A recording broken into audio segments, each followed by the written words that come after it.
Good morning po sa inyo mga sir, mga ma'am. Si sir mo po ito. Ito po may estudyante po ngayon. Si sir. Sir, pangalan sir? Rachel Pacaldo po, sir. Taga saan si Sir Rachel? Las Piñas po, sir. Ayun, sino yung shoutout ni sir? Si Sir Mark Yan. Cross, shoutout po dyan. Tapos si Jeric Umbrog, shoutout po sa mga surf tracking dyan. Hayaan mo, susunod. Sama-sama na rin tayo. Yan, yan lang. Ayun lang. Sige, magdadrive na to si sir. So ito na po si Sir Rachel. Mag-additional din siya ng code na 3. So code C. Yan. So yung mga gusto dyan mag-code 3, yan nga po, sabi ko sa inyo, dapat 4 na taon na professional yung license nyo. Ayan. So shoutout nga po pala dyan kay Sir kay Boss Mark. Yan, ito si Sir Rachel pala. Pupunta din dyan sa'yo sa surf tracking servicing. Yan, sa kanyang tracking sa Sir Boss Mark. So yung mga gusto yan mag code 3 at code 8, mag PM lang mga sir. Yung mga gustong mag code 3, dapat po ang lisensya nyo may code to kayong 4 na taon na professional. Tulad nito ni sir, ang lisensya niya is 4 years na din higit. So qualified na po siya sa pagiging mag-additional code 3. At sa code 3 po ngayon, may tinatawag tayong code C at code D. Magkahiwalay kasi. Yung para sa mga code, sa mga truck, magdadrive ng truck, code C po ang kailangan nyo.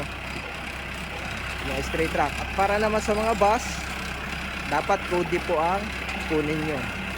So kung gusto nyo ng sabay, magkaiba po kasi yung enrollment fee nun.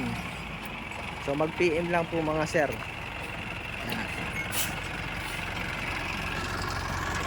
Parking na to si sir.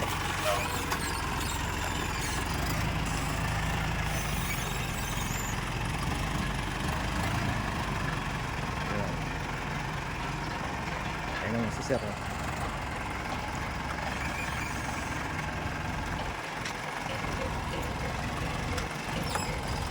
Yan, follow nyo po pala ako sa Facebook, TikTok at YouTube. Yan, ayos. Tingnan natin yung kabila.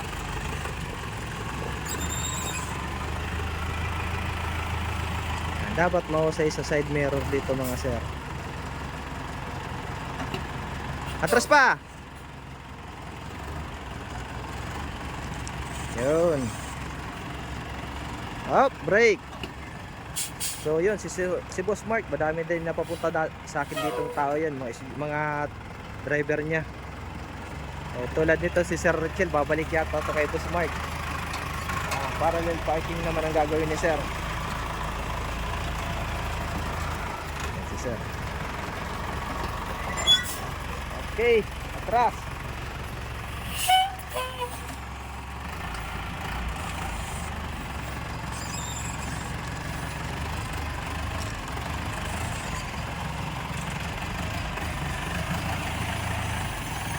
Okay, ayan. Yun ang isa.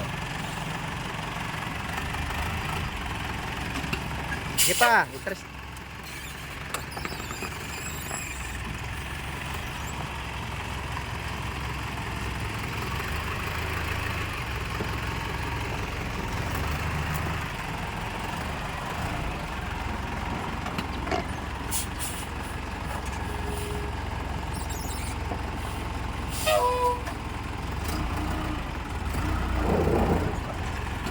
Ayos. Okay, okay na yan. Okay na yan sir. Hop, brake, neutral. Ayan si sir. Okay po, yung mga gusto mga additional code 3 at code 8, PM lang po. Salamat po and God bless po sa inyong lahat.